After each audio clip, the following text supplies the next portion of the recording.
السلام علیکم شفیق صاحب۔ وعلیکم السلام، کیسے ہو بیٹا؟ ٹھیک ہو؟ جی شکر اللہ پاک کا، آپ سنائیں۔ کیا ہو رہا آج کل؟ کچھ بھی نہیں، آپ سے ایک سوال پوچھنا تھا۔ جی جی پوچھے بیٹا۔ آپ آج فضائل اہل بیت کے بارے میں بتائیں۔ جی فضائل اہل بیت تو بیٹا میں نے آپ کو کل بھی بتایا تھا، جیسے فضائل علی ہیں تو کوئی بھی بیان ہی نہیں کر سکتا، ان کے لیے الفاظ بھی نہیں ہیں۔ جن کی تعریف خود خدا کرے تو انسان کی کیا اوقات ہے۔ اور ہم یہ مسلمان ہم 73 فقوں میں یا 72 فقوں میں بٹے ہوئے ہیں۔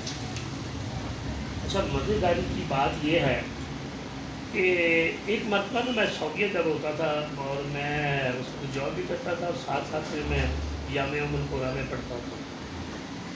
جب 2 سال ہو گئے مجھے، میں نے اپنے دوستوں میں بیٹھے ہوئے نا وہاں کی اسلامیات میں ہی میں کر رہا تھا، اچھا تو وہ ایک سوال ذہن میں آیا تو میں نے اپنے سارے دوستوں سے کہا کہ یار آپ نا نماز کے بارے میں آپ کیا پڑھتے ہو، نماز میں اس کی کچھ وضاحت کریں۔ تو جو کسی کو میری بات سمجھ نہ آئی تو میں نے انہیں کہا کہ بات یہ ہے کہ ہم نماز میں پڑھتے کیا ہیں؟ ہم نفل پڑھیں، سنت پڑھیں، وتر پڑھیں یا ہم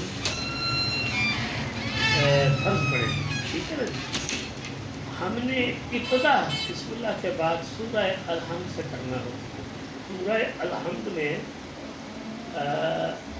آدھا جو تعارف ہے اللہ کا اپنا ہے، اللہ نے اپنے لیے اس میں کچھ آیات میں اپنا تعارف کروایا کہ میں رب العالمین ہوں اور میں یہ سب کچھ کل کائنات کا مالک ہوں۔ اور اس کا جو آگے والا حصہ ہے اننتا علیہ والا، ان میں محمد و آل محمد کا ذکر ہے کہ انسان سے کہا کہ تم ان کی پیروی کرو اور اننتا یعنی جن پہ تم نے انعام نازل کیا ہے۔ یہ اہل بیت کے فضائل ہیں۔ آپ پھر میں نے اس سے دوسرا کہا کہ بھی آپ مجھے یہ بتائیں کہ نماز میں ہم جب جتنے بھی مسلمان ہیں جب تک ہم درود نہ پڑھے تو اس وقت تک نماز ہماری مکمل ہی نہیں ہوتی۔ تو میں نے کہا اچھا مولانا صاحب ایسی بات ہے کہ پھر جب میں نماز پڑھتا ہوں تو اس میں اگر میں کہوں اللہم صلی علی موسیٰ و آل موسیٰ کما صلیت علی ابراہیم و آل ابراہیم انک حمید مجید، میں نے کہا حضور میری نماز مکمل ہو جائے گی، مجھے کہا تمہارا دماغ خراب ہے، تمہاری تو نماز باطل ہوگی۔ میں نے کہا کس طرح باطل ہوگی، مجھے تھوڑی سی وضاحت کریں کہ جی آپ نے موسیٰ کا نام لیا۔ میں نے کہا آپ کو نہیں پتا حضرت موسیٰ تو وہ ہستی ہیں جو اولو العزم پیغمبر ہیں،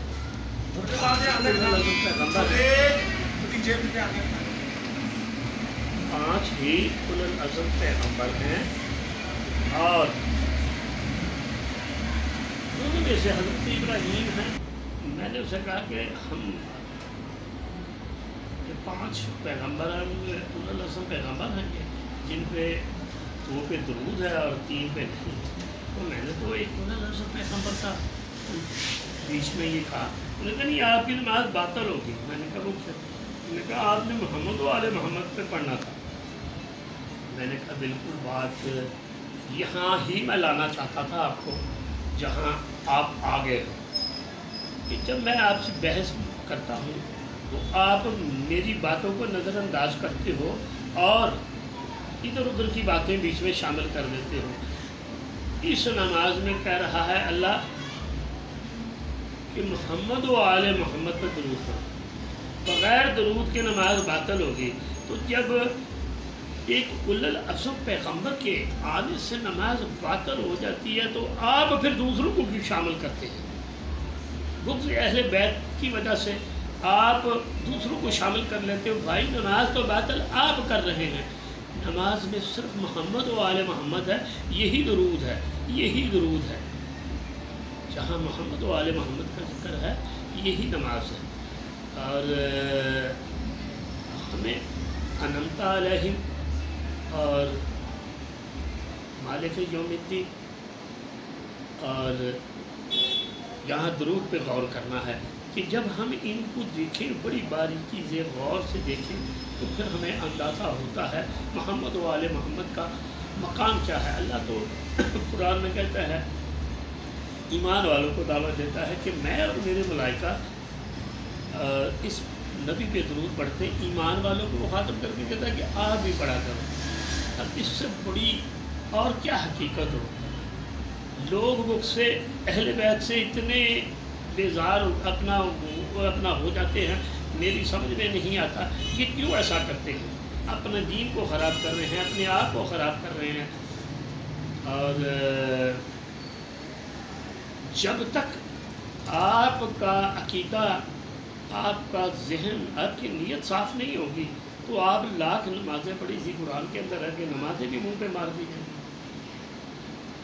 نماز ہمیں برائی سے دور کرتی ہے، نماز ہمیں سچائی کے راستے پہ چلنے کو دعوت دیتی ہے. جب ہم نمازی بنتے ہیں تو پھر ہم دنیا کی ہر برائی سے، لیکن ہم نماز کو دفن کر دیتے ہیں. اسی نماز نے ہماری گواہی دینی ہے روزے میں. ہم نے اس نماز کو زندہ کب رکھا؟ ہم نماز پڑھنے کے بعد جھوٹ بولتے ہیں، ہم نماز پڑھنے کے بعد غیبت کرتے ہیں، ہم نماز پڑھنے کے بعد برائی کی طرف بھاگتے ہیں. ہمیں نماز پاکیزہ کرنے کے لیے کہا کہ اسے پڑھو تاکہ تم پاک ہو جاؤ اور اللہ کی طرف آؤ، اللہ کے بتائے ہوئے راستوں پہ چلو.